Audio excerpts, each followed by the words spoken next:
안녕하세요. 마천동에 사는 60대 여성입니다. 얼마 전 아들 상견례에서 있었던 일이에요.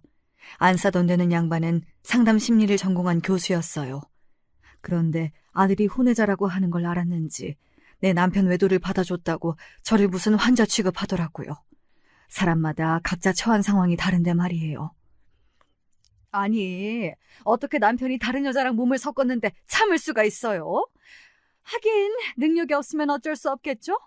그렇다고 친모가 아닌데 감히 상견례에 나오실 수가 있어요? 저라면 부끄러워서 나오지도 못하겠어요. 말씀이 지나치세요, 장모님. 친모가 아니라뇨? 어머니 맞으세요. 자네는 입이 10개라도 할 말이 없어. 우릴 무시해도 그렇지. 의사만 아니면 이 결혼 못할 뻔했어. 알아? 우아하게 생겨서 이렇게 말하는 거 있죠? 솔직히 우리 남편 나쁜 놈 맞아요. 그렇지만 사돈한테는 배 깨친 일 없잖아요. 특히 우리 아들이 무슨 죄예요? 당장 자리를 박차고 일어나려고 할 때 아들이 그 자리를 뒤집어 놓더라고요. 눈물로 키워온 것이 허사가 아니었어요. 오늘 이런 이야기를 하려고 사연을 보내봅니다. 요새는 허리가 아파 새신사이를 쉬고 있어요.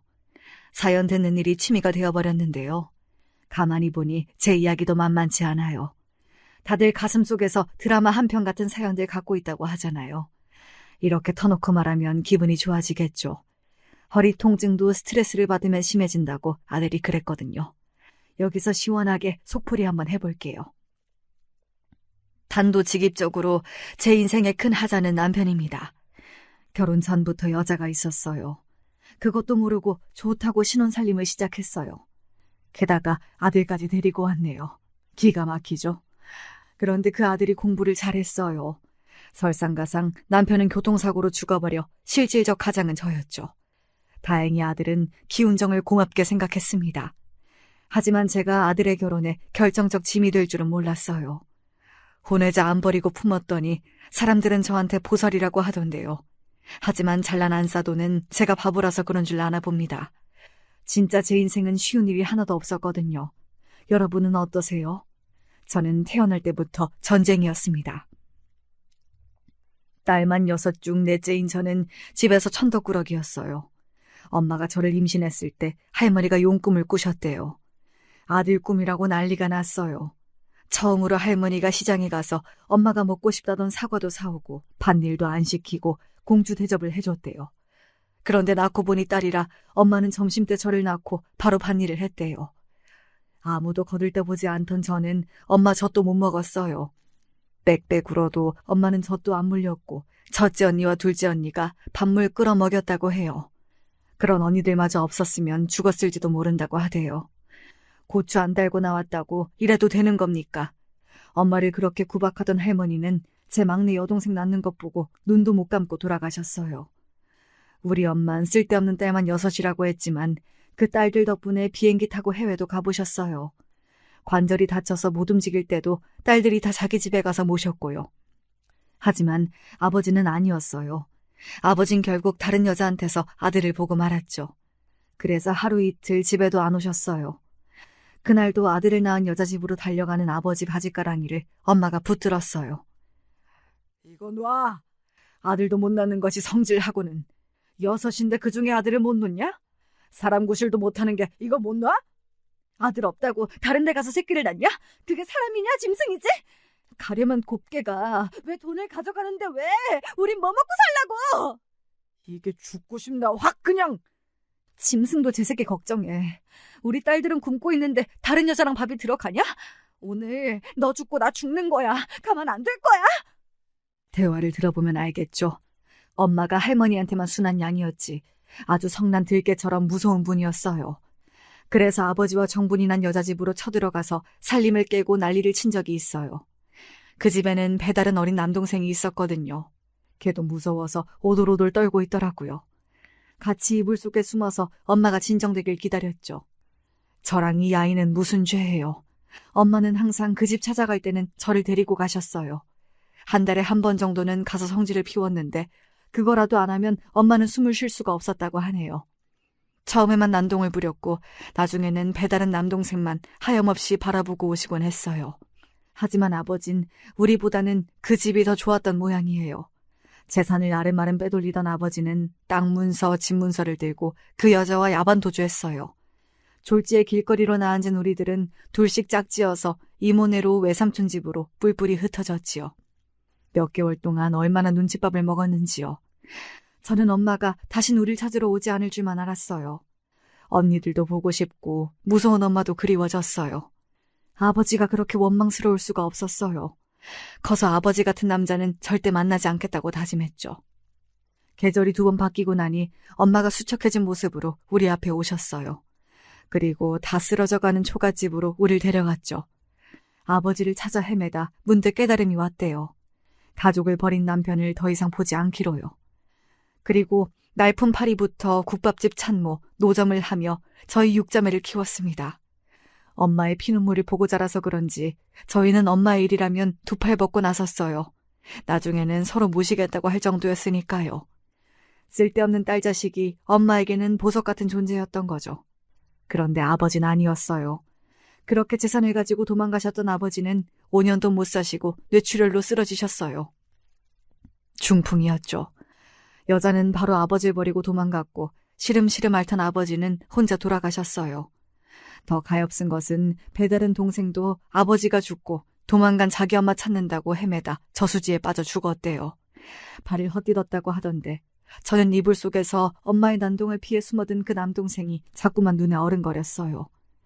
동네 어른들이 네 아버지 죽었다, 네 동생도 죽었대 이러면서 알려주셨어요. 그 길로 엄마한테 달려갔는데요. 엄마는 찌그러진 양은 밥상에 반찬을 놓고 계셨어요. 엄마, 아빠가 돌아가셨대요. 그 동생도 죽었대요. 사람들이 막 그래요. 그래서? 밥이나 먹어. 그런 인간이 호의호식하고 살 줄 알았냐? 여자든 남자든 배우자 버리고 새끼 버린 것들은 다 천벌받아. 알겠지? 엄마는 이미 다 알고 있었나 봅니다. 아버지 죽고 배다른 동생 데리고 가라고 했지만 엄마가 거부했대요. 자기 딸들도 굶고 있는데 여력이 없던 거죠. 엄마 생각에는 아버지 내연녀가 찾아올지 모른다고 여겼대요. 언니들이나 저나 아버지에 대한 기억은 없어요. 늘 못마땅하게 우릴 바라보던 표정만 생각이 났어요. 매번 언니들하고 모여 아버지 같은 남자 만나지 말자고 다짐했지만 인생이란 것이 어디 뜻대로 되나요? 첫째, 둘째 언니와 다섯째 동생은 성실한 남자 만나서 그런 대로 잘 살았어요. 막내는 독신으로 사니까 외로워도 남편 외도 문제는 없었죠. 그런데 저랑 셋째 언니는 아니었어요. 이상하게 잘 지내는 형제랑은 연락 자주 못하게 되더라고요. 솔직히 남편 외도가 우리 잘못도 아닌데 주눅이 드는 거 있죠. 그래도 문제가 생기면 자매들이 우르르 모여 해결하는 것도 고맙긴 했어요. 제 인생의 오점이 남편을 어떻게 만났는지 이야기하려고 하는데 숨이 턱 막혀요. 생각도 하기 싫어요. 하지만 아들을 만난 이야기니 꼭 참고 해볼게요. 고등학교를 졸업하고 취업을 바로 못했어요. 제가 몸이 약해서 자주 쓰러졌거든요. 빈혈이라고 그러던데 엄마는 제게 피덩이일 때 젖을 못 물려서 그렇다고 했어요. 그래서 둘째 언니 신혼집인 거여동에서 지냈어요. 둘째 언니가 가게를 운영해서 집이 빈다고 저보고 집을 봐달라고 하는 거예요. 하지만 몸만 약한 거지 사지육신 멀쩡해서 집에만 있으려니 답답했어요. 그러다 마천동 근처 약국에서 보조원을 모집한다는 공고를 봤어요. 근 약국은 아닌데 약사분이 임신해서 청소도 도와주고 고객 응대도 할 수 있는 직원을 뽑는 거였어요. 원래 제 꿈은 약사였거든요. 대학도 가고 싶었지만 등록금이 엄마한테 얼마나 짐이 되는지 알고 있었기에 저도 자매들처럼 포기했죠. 약국에서는 청소도 하고 가볍게 손님 응대도 하고 약사가 조제해놓은 약을 종이에 싸서 접는 일도 했어요. 그러다 매일 오는 남자 손님이 신경 쓰였어요. 근처 회사원이라고 하는데 양복에다 뿔테 안경이 근사해 보였죠. 저보다 8살이 많은 남자였지만 그래도 좋았어요. 그러다 차도 마시고 밥도 먹고 정을 쌓았는데요. 5번 만나고 나니 결혼하자고 해서 저는 의심 없이 했어요. 시부모도 약국 근처에 사셨는데 제가 친절해서 좋았다며 허락하셨고요. 신혼부터 저는 시부모를 모시고 살았는데요. 2분 다 지병이 있어서 늘 누워만 계셨어요. 가끔 동네 약국에 약을 사러 오는 것이 전부였어요. 그때 마천동에는 밭이 많았는데 남편 집은 2층 양옥이었어요. 동네에서 나름 잘 사는 편이라고 했어요. 게다가 남편도 무역회사를 잘 다니고 있어 경제적인 어려움은 없었습니다. 그래서 친정엄마도 듬직한 남편을 좋아했어요. 약국에서 일하다 시집이나 갈 수 있을까 걱정이 많았대요. 그래도 제가 알아서 남편감을 찾아오니 다행이라고 언니들도 말했죠. 결혼 생활은 나름대로 행복했어요. 시부모 사랑받고 남편 성실하니 좋았어요. 그러나 1년이 지나도 아기가 생기지 않더라고요. 저희 엄마가 애도 잘 낳았으니 저도 임신이 수월할지 알았어요. 매번 걱정스럽게 앉아있으니 첫째 언니와 둘째 언니가 저를 끌고 한약방으로 갔어요. 한약방에 가니 자궁이 약하고 몸이 차다고 했어요. 그 사실을 난 친정엄마가 어릴 때 잘 못 먹어서 그런가 보다며 속상해했어요. 하지만 알고 보니 남편한테 문제가 있었던 거였어요. 병도 아니고 정관 수술을 했대요. 결혼 전에요. 진짜 미친 인간이 아닐 수 없죠. 저는 그것도 모르고 절에 가서 빌고 쓴 한약도 먹고 산부인과도 다니면서 별별 짓을 다 해봤어요. 엄마가 어렵게 구해온 아들 8 낳은 여자의 팬티까지 입고 지내기도 했어요. 지금 생각하면 이가 갈려요. 거길 묶어놓고 저 고생하는 것을 가만히 보기만 한 사람이에요. 게다가 말이라도 못하면 밉지도 않겠어요. 임신 안 되면 어때? 이대로 살자. 나는 당신이 아기를 못 가져도 좋아. 이런 미친 인간이 맨날 이런 소리해서 언니들은 남편을 천사라고 부를 정도였어요. 지금이었으면 당장 병원에 가서 두 사람 어디가 문제가 있는지 확인하겠지만 그때 저는 임신 안 되면 여자부터 문제가 있는 게 아닌가 의심했나 몰라요. 산부인과에서는 저한테 아무런 문제가 없다고 하니 저는 남편에게 함께 병원에 가자고 했습니다만 그럴수록 남편은 저를 다독였어요. 당신 힘들게 왜 그래? 애 없어도 된다고 했잖아. 당신도 애기 갖고 싶잖아요. 결혼했으면 애 낳는 게 당연하잖아. 당신이 문제면 고치면 되지. 당신이랑 함께 오라고 산부인과 의사도 그랬다고. 진짜 왜 그래요? 갖고 싶다고 다 되는 게 아니야. 나 때문이면 괜찮아. 나는 오로지 당신만 있으면 돼. 애 없어도 돼. 이 문제를 다신 거론하지 말자. 알겠지? 그때까지만 해도 저는 남편이 저를 가엾게 여겨서 그러는 줄만 알았죠. 고마워서 눈물을 홀딱 쏟았어요. 저를 다독이면서 아기 없어도 우리 둘 잘 살자고 했어요. 왜 그렇게 애 없어도 된다고 했는지 한 달이 지나 그 이유가 풀리고 말았지요. 크리스마스를 앞둔 어느 추운 겨울이었어요. 남편이 퇴근하기만을 기다렸죠. 출장 갔다가 오는 거라 아침부터 기다렸어요. 출장 갔다가 올 때면 풀빵을 사서 오기 때문에 더 그랬어요. 2층 저희 방 창문에서 바라보면 골목 끝에서 남편의 모습이 어렴풋이 보이거든요. 근데 그날따라 남편의 모습은 맞는데 뭘 안고 오는 겁니다. 전 인형을 사서 오나 싶었어요. 이가 미쳤어. 부끄럽게 인형이야. 저는 소녀처럼 맨발에 슬리퍼만 신고 골목길로 뛰쳐나갔어요. 이렇게 사랑받고 살아도 되나 싶었습니다. 결혼 3년이면 남들은 권태기라고 하던데 우린 그렇지 않았거든요. 무역회사라 가끔 야근에다 외근, 출장이 많아서 그렇죠. 절마다 꽃다발이며 머플러, 립스틱 이런 것들을 자주 사다 줬어요. 언니들은 부러워 죽겠다고 했어요. 저는 단숨에 골목을 가로질러 남편 앞으로 다가갔습니다. 여보, 무슨 인형을 사와요. 인형을? 내가 어린애야? 제가 갑자기 골목에서 달려오니 놀랬던 모양이에요. 대꾸도 없이 남편이 움찔하더라고요. 제가 남편 품으로 손을 뻗자 촉감이 결코 인형이 아니었어요.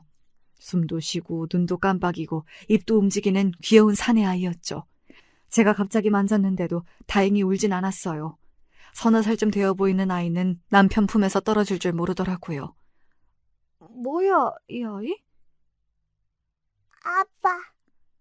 살면서 그렇게 황당한 경험은 처음이었어요. 가만히 안겨있어 멀리서 볼 때는 진짜 곰인형인 줄 알았어요. 겨울이니 목도리를 칭칭 감고 털코트에 쌓여 눈만 보이는 아이는 남편에게 아빠라고 하는 겁니다. 아빠? 뭐, 아빠? 남편이 아무런 이야기도 안 했는데도 저는 그 자리에 털썩 주저앉았어요. 직감이라는 게 있잖아요. 숨겨둔 아이구나 이런 느낌이요. 그 직감이 그제야 작동하는지 모르겠지만 외투도 안 입고 나왔는데도 하나도 춥지 않더라고요. 일어나, 춥다. 집에 가서 해줄 말이 있어.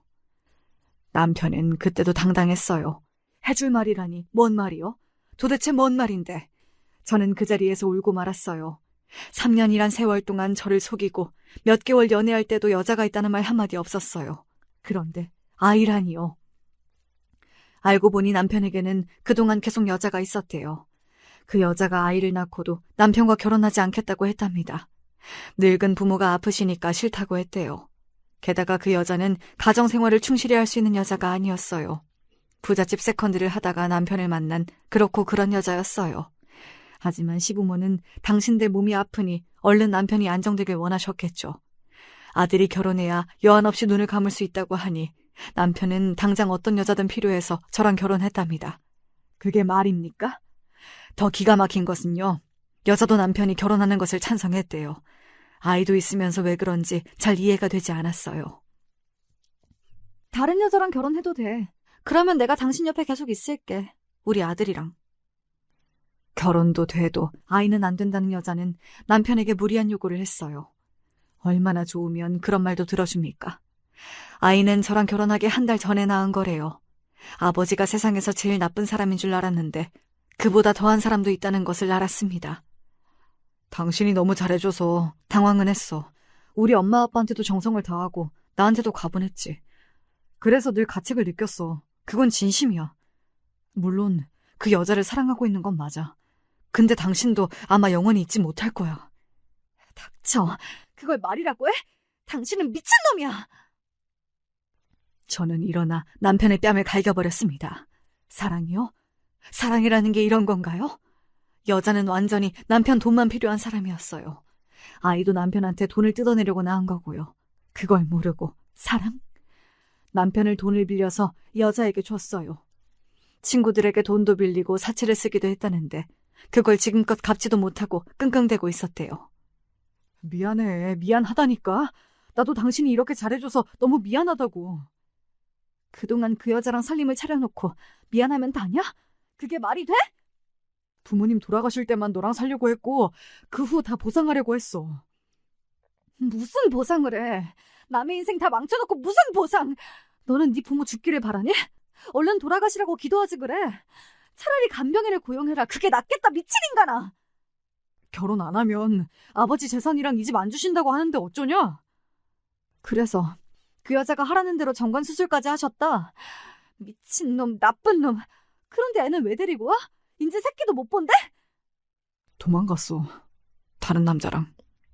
꼴 좋다. 아주 꼴 좋아. 이 집에서 당장 나가.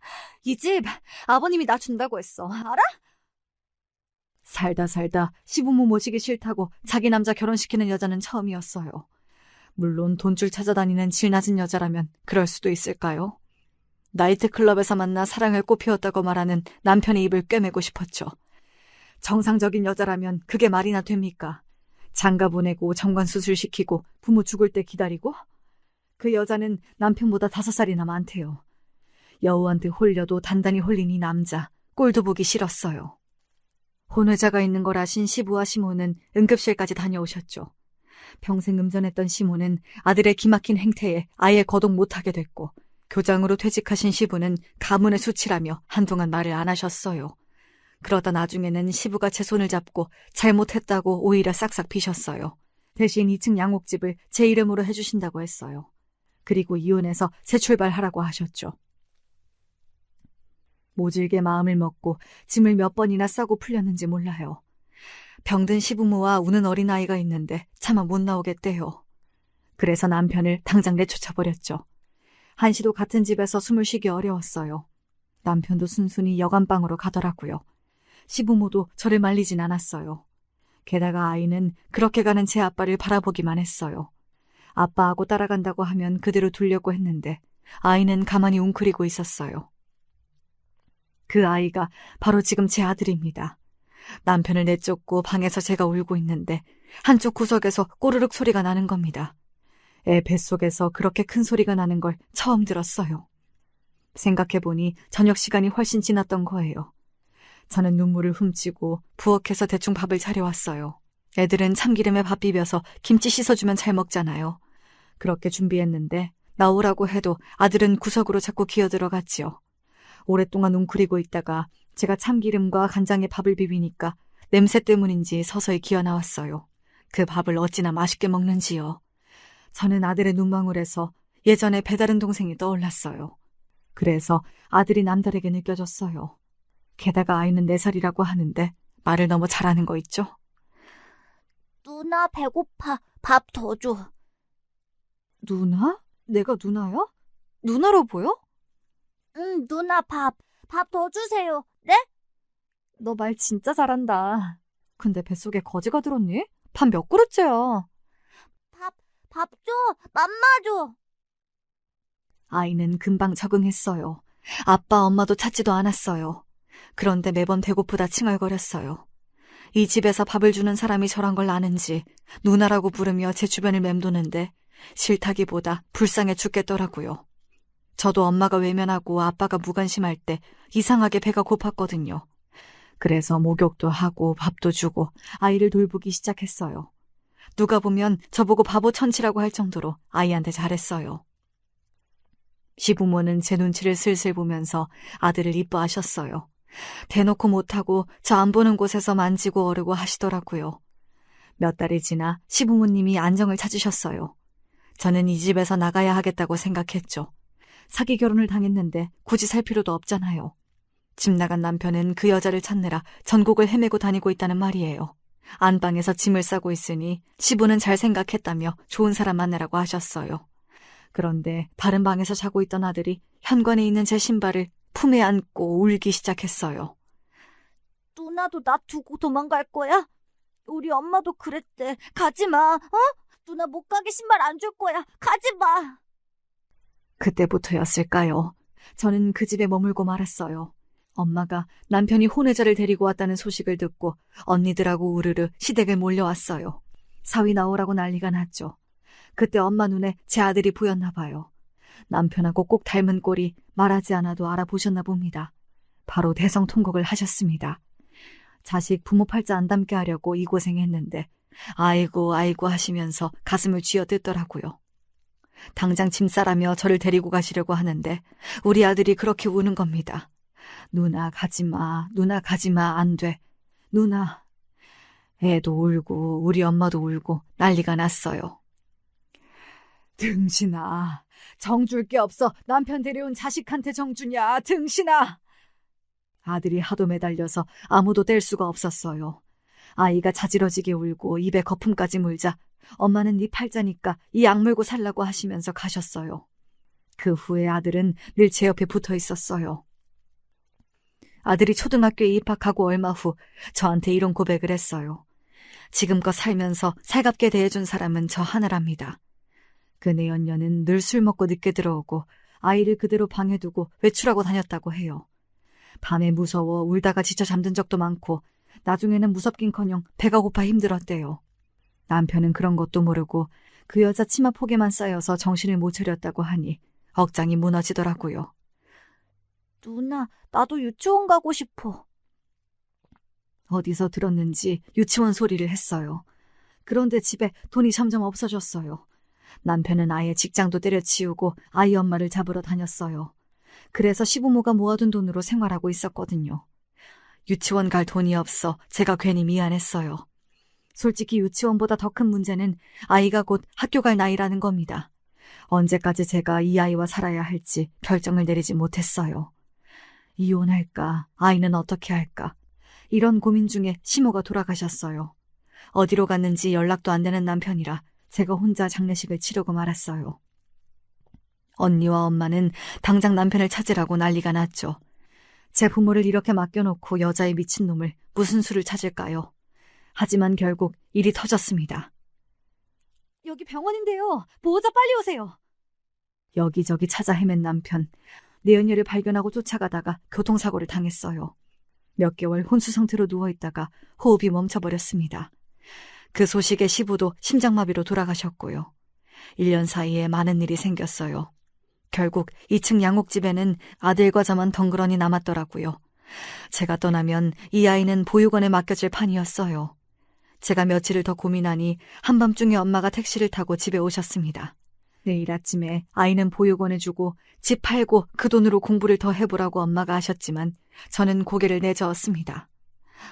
엄마, 제가 키울래요. 자식 버리면 천벌 받는다고 하잖아요. 저게 네 자식이냐? 네 자식이야? 몰라요. 내가 낳지 않아도 낳은 것만 같아요. 나중에 후회한다, 후회해. 머리 검은 짐승 거두는 게 아니랬잖아. 그때 죽은 배다른 동생 기억나요? 우리가 키워줬으면 죽지 않았을지 모르잖아요. 아들이 자꾸 그 아이랑 겹쳐 보여요. 데려오라고 해도 네 아버지가 싫다고 한 거야. 그러니까 괜히 마음 두지 마. 괜한 정으로 아이 키우기 어려워. 네 자식이라도 얼마나 속이 문드러지는데 너 그거 몰라서 이래. 저는 우는 엄마를 겨우 달랬어요. 다음날 일어난 아들은 할머니 하며 애교를 부렸어요. 제 자식이 되려고 한 건지 아들은 유독 제 엄마를 좋아했어요. 우락부락하지만 잔정이 있는 걸 어린아이가 어떻게 알았을까요? 결국 아들은 제가 키우기로 했어요. 아이는 영특하고 특별했어요. 학교에 입학하고는 어느새 누나라고 부르지 않았어요. 비가 많이 오는 하굣길, 제가 교문 앞에 서서 우산을 들고 있으니 저 멀리서 엄마 하며 아들이 뛰어오는 것이 아니겠어요. 가슴 아래에서 뭉클한 감정이 솟아오르더군요. 주변에 친구들도 있고 선생님도 계셔서 그런가 했지만 어느 날부터 등교하는 아침 엄마 갔다 올게라고 하는데 정말 기뻤습니다. 어느새 아들과 저는 모자지간이 되어버렸어요. 그런 아들이기에 학교 다니면서 속 한번 썩이지 않더군요. 공부도 얼마나 잘하는지. 제가 새신사가 된 것도 그 이유였어요. 초등학교 다닐 때부터 의사가 된다고 하길래 저는 의대 교육비를 계산해 보았어요. 지금 가지고 있던 예금으론 턱없이 부족하여 돈 벌 궁리를 했어요. 2층 양옥을 팔아 가게를 차릴까? 아니면 회사에 나가? 하지만 사회 경험이 거의 없던 제가 할 수 있는 일이 많지 않았죠. 그러던 차에 셋째 언니가 저를 찾아왔어요. 아무도 몰래 새신사를 하고 있다는 거였어요. 사람들은 때밀이라고 무시하지만 현금을 벌 수 있다고 했어요. 저는 언니의 도움으로 교육도 받고 실습도 하면서 천호동에 있는 목욕탕에서 처음 일하기 시작했어요. 나중에는 풍납동에 있는 목욕탕에서 일하면서 의사 사모님을 많이 알게 되었어요. 근처에 큰 병원이 들어섰기 때문이었죠. 우리 아들 공부 상담도 거기서 많이 했어요. 좋은 과외 선생도 구할 수 있었는데요. 어느 날 아들은 제가 새신사하면서 돈을 번다니까 미안해서 의대 진학을 포기한다는 겁니다. 공사나 육사 가겠다는 말에 제가 화를 내며 말렸어요. 평생 꿈이 의사면서 왜 포기를 한다는 건지. 이유는 알지만 절대 안 되는 말이었어요. 엄마 목욕하는 거 진짜 좋아하잖아. 거기서 일하면 목욕이 공짜야. 하나도 힘 안 들어. 자꾸 공부 포기한다고 하면 외할머니 오시라고 해서 혼을 낼 거니까 알아서 해. 알겠어요. 엄마 힘들면 말해. 나 공부 안 해도 되니까 제발 고생하지 말라고. 엄마가 자식 위하는데 그거 고생 아니야. 기쁨이지. 아마 아들이 고등학생 때 정도였나. 남편 내연녀였던 집 번호를 어떻게 알았는지 연락이 왔어요. 자기가 몸이 아파서 살 날이 얼마 안 남았는데 아들을 한번 보고 싶다고. 저는 고민을 했죠. 처음에는 다시는 전화도 하지 말라고 화도 내고 욕도 했는데요. 나중에는 살 날이 2달 정도 남은 시한부라고 하니 혹시나 해서 아들한테 만나볼래 하고 물었어요. 엄마 여기 있는데 누가 엄마래요? 안 봐요. 다시 묻지 마세요. 단호하게 말하더라고요. 그렇게 내연녀는 위암으로 고생하다 죽었다고 하네요. 엄마 말대로 자식 버리면 천벌을 받나 봐요.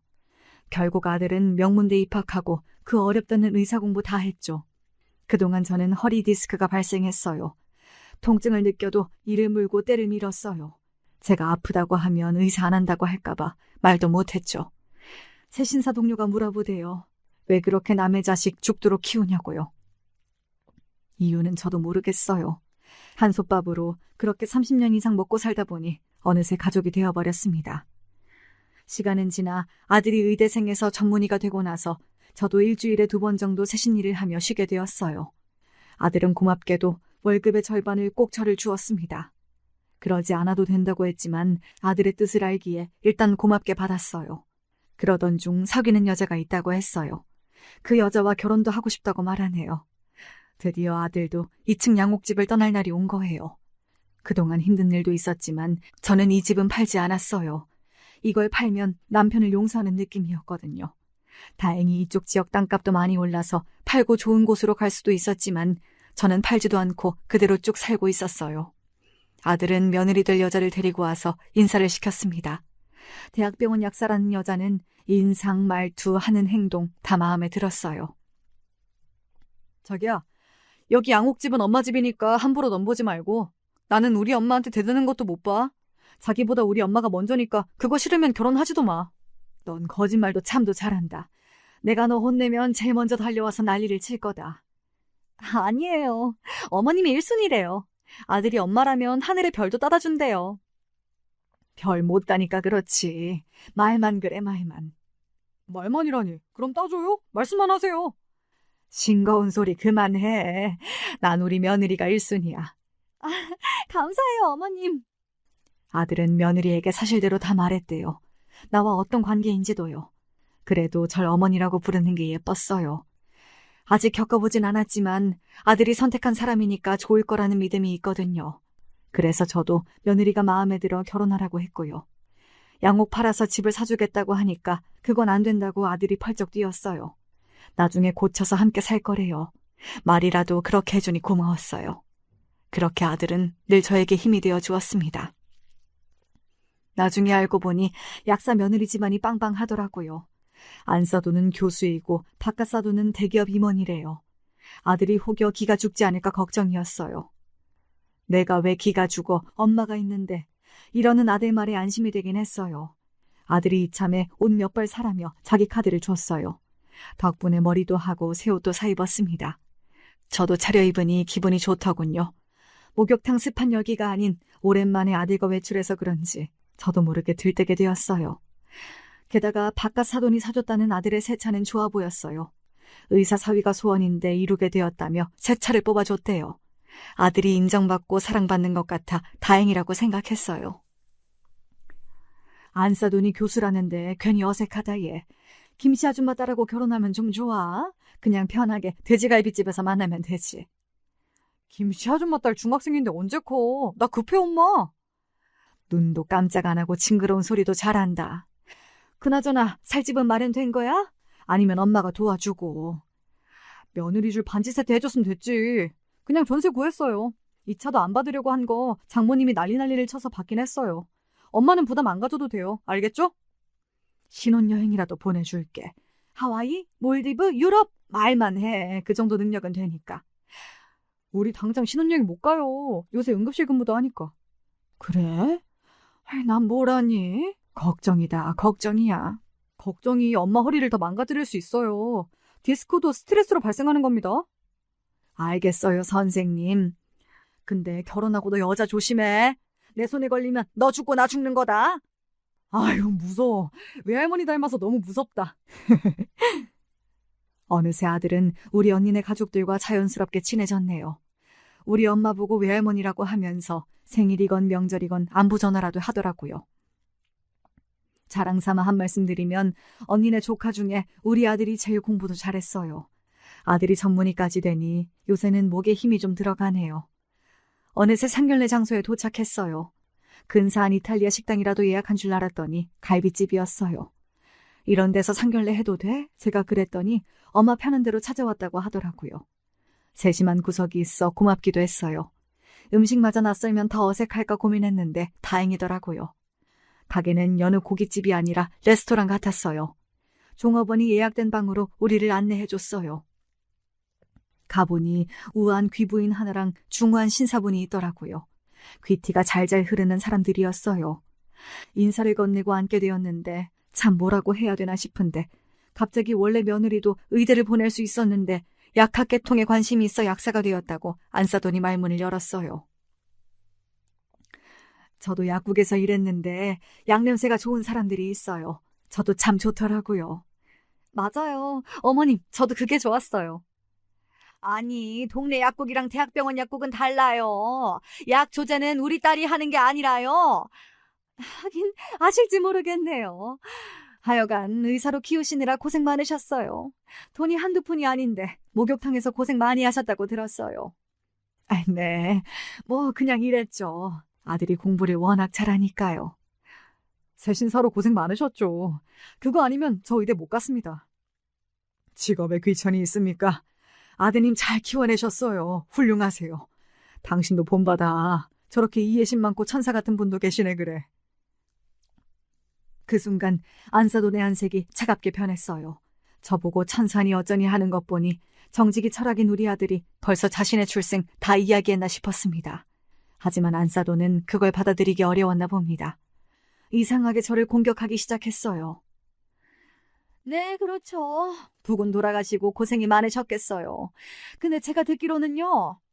엄마, 그 이야기 안 하시기로 했잖아요. 오빠가 다 말씀드렸는데. 조용히 해, 넌. 내가 물어볼 말이 있어서 그래. 사부인, 피 한 방울 안 섞였는데 그렇게 고생하실 필요 있나요? 복수심? 아니면 동정? 혼외자를 의사로 만들었다. 뭐 그게 자랑은 아니잖아요. 남편 외도도 결국 아내 오점이기도 해요. 안 그렇습니까? 뭐 하시는 겁니까, 어머니? 뭘 하다니 이야기하고 있잖아. 참나 웃겨 죽겠네.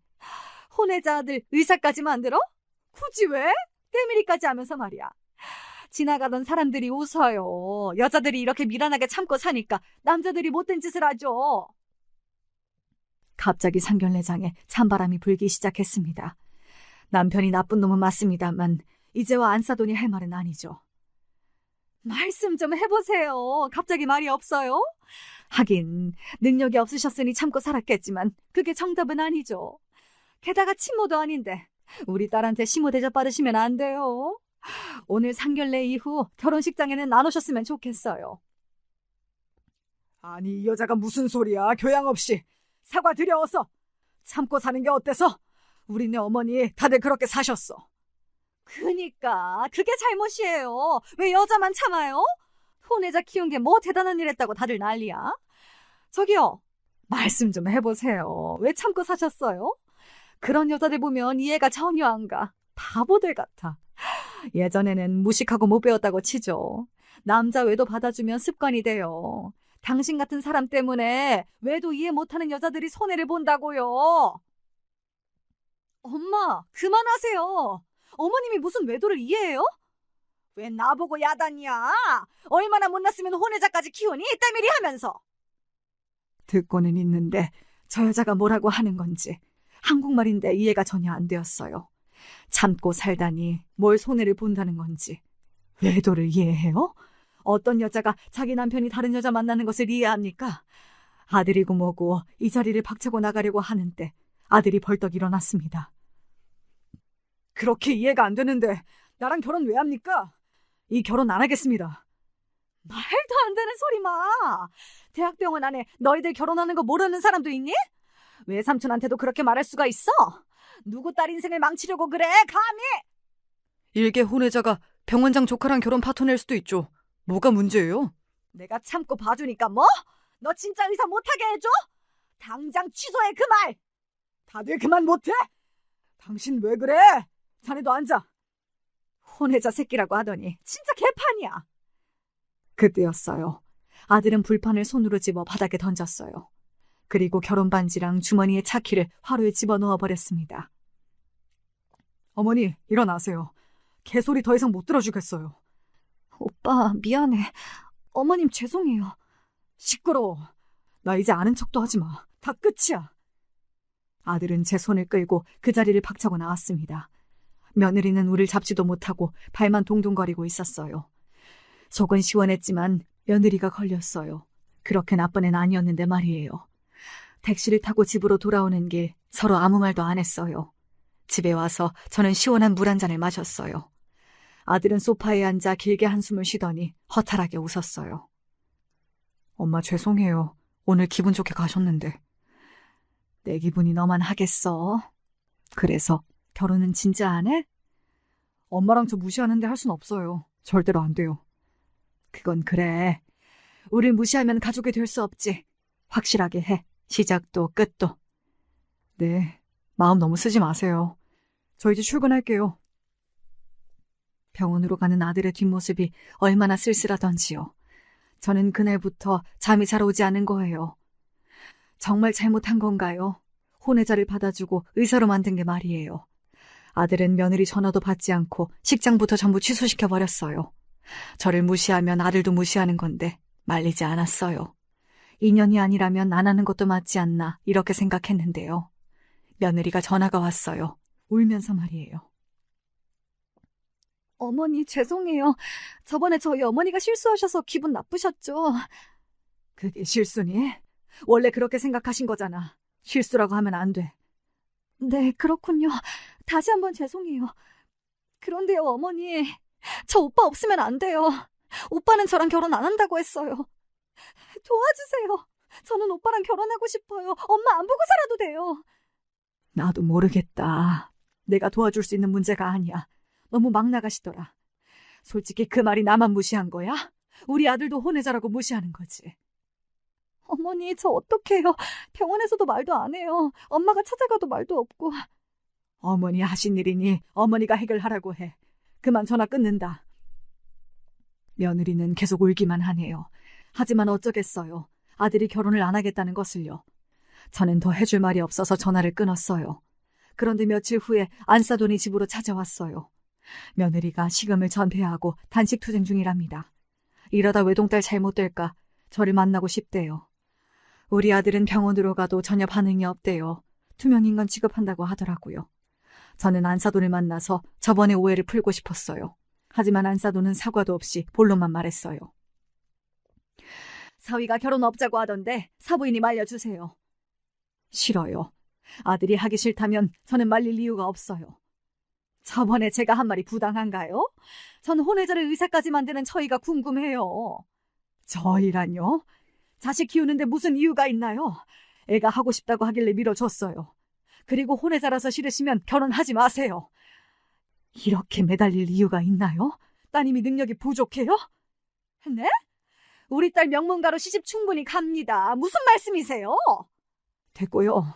제가 그쪽 들어오라고 한 건 잘해보자 그런 거 아닙니다. 결혼 결정은 아들이 하니까 알아서 하겠죠. 다만 뭔가 오해를 하고 계셔서 바로잡고 싶었어요. 저 참고 산 적도 없고 남편 외도 이해 못합니다. 멍청해서 혼외자 키운 것도 아니고요. 많이 배우시고 남의 생각 함부로 정하지 마세요. 네? 우리가 어떤 풍파를 이기고 여기까지 온 건지 다 모르시잖아요. 그런데 함부로 이야기하지 마세요. 아시겠어요? 감히 어디서 판단합니까? 저기요. 내 오빠가 아드님 병원장이에요. 제 말 한마디면 아드님 인생이 달라져요. 말 조심하세요. 대기나 말 가려 하세요. 저는 할 말 다 했으니 가세요. 우리 딸이 지금 일주일째 밥을 안 먹어요. 책임지세요. 이 함부로 놀린 당신이 책임져야지. 안 그래? 저번엔 내가 말 안 한 건 아들 마음이 어떤지 모르니까 가만히 있었던 거고, 아들이 결혼 안 한다고 하니 충고하는데 혼외자 타령 우리 아들 앞에서 한 번 더 하면 내가 가만히 안 둬. 당신 등껍질 홀랑 벗겨버릴 거야. 제가 갑자기 세게 나오니 안사돈 당황해서 얼굴빛이 장난이 아니었어요. 우리 엄마 DNA가 제 몸에서 흐르고 있는데 한마디로 까불고 있더라고요. 아직도 안 갔어요? 머리채 잡아줘요? 하고 말하니 놀라서 안사돈이 문을 박차고 나갔습니다. 혼비백산 달아나는 꼴이 우습게 느껴졌어요. 한바탕 뱉어내고 나니 속이 시원하대요. 그리고 며칠이 지나자 병원장이 아들을 호출했대요. 아마 안사돈이 뭐라고 이야기한 모양이겠죠. 단식 투쟁 중인 자기 조카랑 결혼을 왜 안 하는지 물어보길래 상견례 때 있었던 일을 말했다고 합니다. 그랬더니 안사돈이 오빠에게 혼이 났다고 하네요. 저한테 다시 가서 사과하라고. 저는 한숨이 절로 나왔어요. 할 말 다 했는데 왜 또 만나자는 건지 말이에요. 아들은 아직 용서도 안 되고 결혼도 하기 싫다고 합니다. 저도 마찬가지였어요. 안사돈은 집요한 구석이 있었어요. 배운 여자라 그런가요? 만나기 싫다고 해도 막무가내입니다. 밤이고 낮이고 연락이 오는 통에 저는 목욕탕으로 찾아오라고 했습니다. 설마 여긴 오지 않겠지 싶었거든요. 새 신사들과 목욕탕 한쪽에서 점심을 먹으려고 다 같이 모여있는데 안사돈이 찾아왔어요. 거의 다 벗고 있는데 안사돈만 옷을 입고 있으니 어색했어요. 속옷 차림의 새 신사들이 안사돈을 구경하듯 서 있었어요.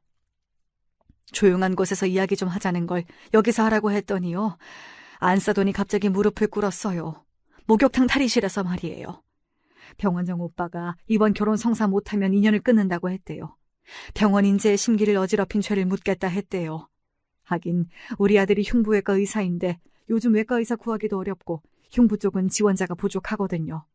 다들 김치 쪼가리에 물 말아먹다가 안사돈의 행동에 다들 의아해했어요. 저는 그러거나 말거나 계속 밥을 먹었죠. 제가 잘못했어요. 그쪽이 뭘 잘못했는데? 네? 사과하려고 하면 뭘 잘못했는지는 알아야죠. 무조건 잘못했다 하면 끝이에요? 아니요. 일단은 제가 혼외자 운운한 것은 잘못이니까요. 그게 무슨 잘못이에요? 예의가 없는 거죠. 당신의 잘못은 남의 상황만 보고 그 사람 전체를 판단한 것이 문제인 것도 몰라요? 대학원까지 나온 양반이? 사부인, 기분 푸세요. 아직 당신 사부인 아니고요. 일어나세요. 죄송해요. 저는 죄송하다 미안하다 이런 말 싫어해요. 지긋지긋해요. 상처 주고 그러면 뭐합니까? 저한테 이러지 말고 우리 아들 마음 달래주세요. 그리고 어디 가서 함부로 남의 마음 판단하지 마세요. 전 기다리는 손님이 있어서 가봐야겠어요. 와, 푸신 거예요? 저는 앞으로 사돈 안 보고 싶어요. 만약에 애들끼리 결혼해도 말이죠. 그게 제 답이요. 다시 찾아오시면 제가 결혼 반대할 겁니다. 안사돈은 이렇게 사과하면 제가 받아줄지 알았나 봐요. 집에서 그랬다면 모를까. 이제는 아니죠. 저는 목욕도구를 챙겨들고 탕 안으로 들어갔습니다. 안사돈은 한숨을 길게 쉬더니 목욕탕을 빠져나갔어요. 그 후에 저는 안사돈과 마주친 적이 없었습니다. 안사돈은 우리 아들한테도 무릎을 꿇고 빌려고 했대요. 아들 말로는 간신히 말렸다고 합니다. 아들은 장모 때문이 아니라 며느리가 걱정되니 결국 결혼하겠다고 했어요. 하지만 결혼식도 생략하고 엄마랑 인연을 끊으라고 했대요. 며느리는 알겠다면서 미친 듯 고개를 끄덕였다고 합니다. 결혼 후 교류를 거의 안 하고 지내고 있어요. 얼마 전 2층 양옥집을 없애고 그 자리에 5층짜리 빌라를 세웠습니다. 건물주가 된 거죠. 아들과 제가 돈을 합쳐서 지은 건데요. 명의는 제 이름이 되어 있지만요. 빌라 4층은 제가 살고 아들 내외는 5층에 삽니다. 요새는 손주까지나 재롱 보는 재미가 쏠쏠하죠. 바깥 사돈은 한번 찾아오긴 했는데 안사돈은 아직 빌라 근처에서 못 와요. 결혼 조건이 안사돈 얼굴을 사위랑 저에게 보여주지 않는 것이었어요. 언젠가 시간이 지나면 달라질지 모르겠지만 지금은 평화롭습니다. 아들과 저는 알아요. 사람 쉽게 변하지 않는다는 것을요. 어쩌면 함께 살아온 풍파가 보여준 결과겠죠. 아들은 제 인생의 슬픔이자 기쁨이에요. 불행한 일이 일어나도 시간이 지나면 이렇게 좋아질 수도 있네요. 여러분, 지금까지 제 이야기 들어주셔서 감사해요.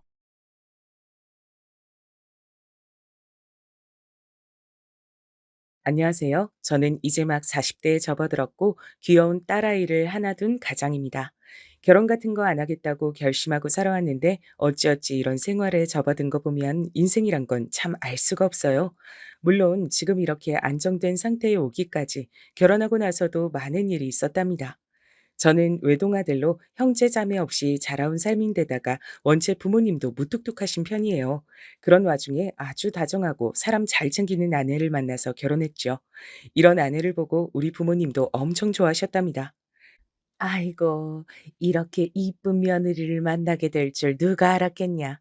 우리 성중이가 보통 딱딱하고 재미없어야지 원. 그렇게 장가 안 간다고 고집을 부려대는 통에 내가 보통 고생한 게 아니야. 어머, 성중 씨가 그랬어요? 하긴 저한테도 장가 가기 싫었다고 말하더라고요. 저 만나고 결혼 결심했다고 하는데 이게 원 그냥 하는 말 같아서요. 그러자 어머닌 아주 손사래를 치며 제 편을 들어주셨어요. 진짜야, 진짜. 이 녀석이 여지껏 이렇게 뭘 적극적으로 하겠다는 거 처음 봤어. 집구석 들어가는 것도 관심이 없다니까. 근데 대뜸 아가씨를 데려와서 결혼을 한다니 놀랄 수밖에 없지. 엄마, 내가 또 언제 그렇게까지 했다고. 제 얘기는 이제 그만하세요. 이렇게 너스레를 떨 정도로 아내는 우리 집 한가운데 들어와서 아주 평온한 분위기를 만들어줬죠. 평생을 딸 없이 살아오셨던 우리 부모님은 아주 며느리한테 애가 다르셨는데 전 그 부분이 아내에게 미안했어요. 우리 엄마 아버지가 너무 자기한테 자주 연락하는 것 같아서 정말 미안해. 굳이 그렇게 매일 전화하고 그러지 마. 불편하면 내가 안 한다고 할 테니까 너무 나서서 걱정하지 마. 난 자기네 집 분위기 좋은데 어머니도 나 너무 이뻐해 주시고 아버님도 나 이쁘다고 우리 집으로 귤 보내주신대. 나 정말 괜찮아. 아내에게 이런 부분에서 참 미안했던 건 반대로 저는 처가 쪽에 그렇게 신경을 써주지 못했어요. 사실 처가 쪽엔 조금 사연이 있는데요. 아내가 결혼할 무렵부터 무척 제 눈치를 살피면서 고민을 털어놨답니다. 있잖아. 우리 언니 말이야. 언니는 우리 집에서 정말 여러모로 아픈 손가락이야. 나한테도 그렇고 이런 분위기 자기가 이해해 줄 수 있을지 모르겠어. 아, 이제 처형이지. 상견례 때 뵀을 때 아주 깍듯하시고 잘해주셨어. 근데 왜 당신한테 아픈 손가락이야? 그러자 아내는 한창을 망설이다 대답을 했는데 듣고 저도 꽤 의외라고 생각했어요. 상견례 때 다 같이 마주할 땐 멀쩡해 보였거든요. 언니가 사실 엄마랑 사이가 별로 안 좋아. 어릴 때 엄마가 외할머니 모시는 문제로 늘 예민했거든. 그런 부분에서 나나 언니도 눈치 많이 보고 언니는 또 되게 예술적이고 감정 기복도 심한 편이야. 아, 근데 그게 문제란 거야? 그래도 처형 대학도 번듯이 나왔고 결혼도 제때 하지 않았어? 언닌 사실 우리 외할머니가 좀 세고 무서운 성격이라 한창 같이 살 때 언니가 되게 싫어했거든. 그런 걸로 엄마랑 많이 부딪혔어. 사춘기 때부턴 정말 더 심해져서 툭하면 다 뒤엎고 제가 느꼈던 최영의 인상이란 아주 단아하고 깔끔해 보였는데 마음속으로 뭔가 상처가 있다고 생각하니 의외였어요. 그런 제 표정을 보고 아내는 바로 말을 이어가더라고요. 아무튼 그런 언니가 집에서 벗어나겠답시고 알바해서 유학도 가고 엄마랑 연락도 몇 년씩 끊고 그랬어.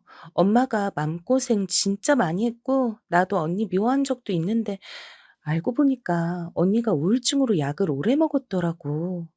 아, 그런 상황이 있었구나. 자긴 그걸 언제 한 거야? 나중에 언니가 유학 갔다 와서 얘기해줘서 알았어. 불면증도 심하고 그러다가 어찌어찌 지금의 형부 만나서 결혼한 거야. 그리하여 본래 결혼 생각이 없다가 혼전 임신으로 인해 어쩔 수 없이 진행했다고 하더라고요.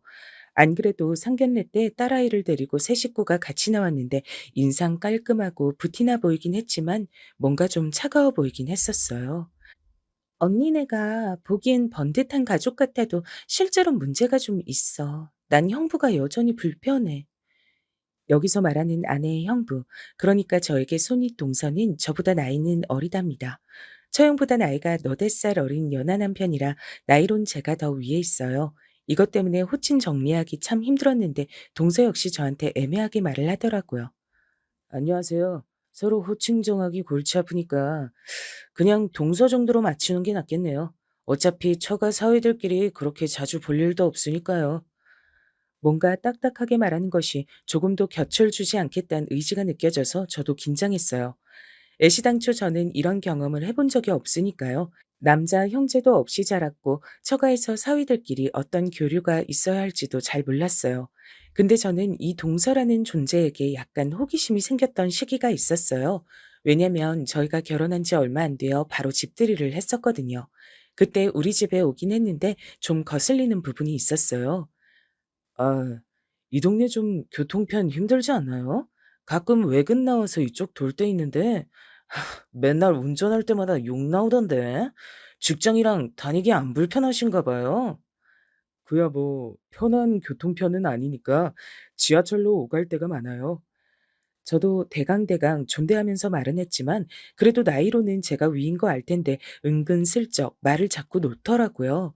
형님이라고 부르지도 않고 아예 호칭을 빼고 껄렁하게 불렀어요. 음, 되게 불편할 것 같아요. 좀 더 좋은 데 얻으시지. 대출 많이 안 나오나 봐요. 직장이 어디랬죠? 아니. 동네 묻는 게 아니고 회사 이름 묻는 거예요. 이러면서 약간 건들거리는 분위기가 있었어요. 왜 묘하게 말투가 짜증나고 싫은 타입이 있는데 동서가 딱 그런 케이스예요. 그리고 처형과도 이날 보니 사이가 꽤 나빠 보이더라고요. 그걸 왜 나한테 말해? 우리 어머니한테 당신이 얘기해. 괜히 나 중간에 껴서 일 만들지 말고. 어머니랑 내 관계에 당신이 왜 빠져야 되는데? 자꾸 특별히 모여야 할 일도 없는데 일 좀 만들지 마. 이러니 아내는 당황해서 그 둘 사이를 어찌어찌 해보려고 엄청 노력하더라고요. 언니의 위태한 가정을 보고 있는 동생 마음이 어떨런지 저는 이때 간접적으로 체험을 한 것 같아요. 아, 언니 왜 그래? 유정이도 보고 있는데 둘이 싸우지 말고 이따 집에 가면서 둘이 얘기해. 저기 형부 김치찌개 좀 싸드릴까요? 형부 좋아하시니까 따로 담아드릴게요. 그러면서 한층 달래려는 엇뛰었고 결국 처형네 부부는 조근조근 싸우려다 말고 참더라고요. 그렇게 자리가 파하고 난 뒤 조심스레 아내에게 물었어요. 처형이랑 동선 저렇게 다투는 일이 종종 있는 편인 거야? 그게 나도 부부 사이는 잘 모르지만 사이가 좋은 편은 아니야. 보다시피 형부도 성격 까칠하고 언니도 예민하니까 가운데 껴있는 유정이만 불쌍할 뿐이야. 그런 와중에 전 마음에 걸렸던 얘기를 슬쩍 꺼내 물어봤죠. 근데 동서는 무슨 일을 하나? 아까 나한테도 꼬치꼬치 자세히도 묻더라고. 우리 회사 이름 말해주니까 그냥 자기도 안다고 말을 하던데. 암튼 무슨 일 하는 거야? 이때 아내가 하는 말을 듣고 저는 너무 의외라서 놀랐어요. 생각보다 있는 집 아들이었더라고요. 아, 이게 다 무슨 소용인가 싶지만 형부네 집이 좀 사는 편이야. 강남에 건물도 있고 부모님들 줄줄이 그쪽 고급 빌라에 산다더라고. 약간 기생 오라비 같이 생겨서 얼굴이 반짝반짝한 게 부티는 있잖아, 형부가. 확실히 기생 오라비라는 말은 저도 적극적으로 동의를 했답니다. 매끈한 피부에 좀 얄미워 보인 상이긴 했거든요. 근데 그게 다가 아니야. 언니 말로도 그렇고 내가 봐도 형부는 본인 집에서 약간 내놓은 자식이랄까? 이렇게 말해놓고 보니까 언니나 형부나 진짜 닮은 구석 많네. 각자 자기 집에서 아픈 손가락들이야. 왜? 서영은 그렇다 치고 동서도 집에서 이미지가 안 좋은 거야? 형제들이 많은가 봐. 그러자 아내는 한숨을 팍팍 쉬어가면서 말을 하더라고요. 말도 마. 요즘 같은 시대에 거기 사남매인가 그럴걸? 근데 두 명이 의사고 한 명은 그냥 평범하게 사업하고 우리 형부가 거기서 막내야. 근데 하도 사고치고 말 안 들어먹어서 유학 보낸 케이스인 것 같아. 아, 근데 처형이랑은 어디서 어떻게 만난 거야? 그것도 신기하네. 저도 진짜 신기하긴 했거든요. 둘이 어디서 접점이 있었길래 만날 수 있었던 걸까요? 그러자 아내가 곧장 궁금증을 풀어줬고 저도 듣고 나니 납득이 되더라고요. 어디서 만났겠어. 유학 가서 만났지. 그때 잠깐 연애하다가 헤어졌는데 한국 와서 다시 만났다가 애 생긴 거야. 근데 그쪽 사돈 어른들이 신혼집만 해주고 입 싹 씻으셨잖아. 분위기를 보아하니 정말 본가랑 사이가 안 좋아 보이긴 하더라고요. 당시 처형네가 살고 있던 집은 좋은 동네이긴 했어요. 그 동네에 40평대 신혼집을 사주고 그 뒤로는 일절 지원을 안 해주시는 것 같더군요. 그런데도 형부는 그 특유의 의시됨이 있어. 은근히 자기 엄마한테 우리 언니를 내세워서 효도하고 싶어 해. 왜냐면 그 집 자제들이 아무도 결혼을 안 했거든? 며느리라곤 우리 언니뿐인 거야. 그럼 처형은 그 분위기를 잘 맞춰주긴 해? 처형도 만만치 않을 것 같은데 말이야. 그러자 아내는 한숨을 푹 쉬며 말하더라고요. 그치. 당연히 그럴 리가 없지, 우리 언니가. 그니까 둘이 툭 하면 마음 안 맞아서 싸우는 거야. 그러니 애만 짠하다고 나랑 엄마는 맨날 말해.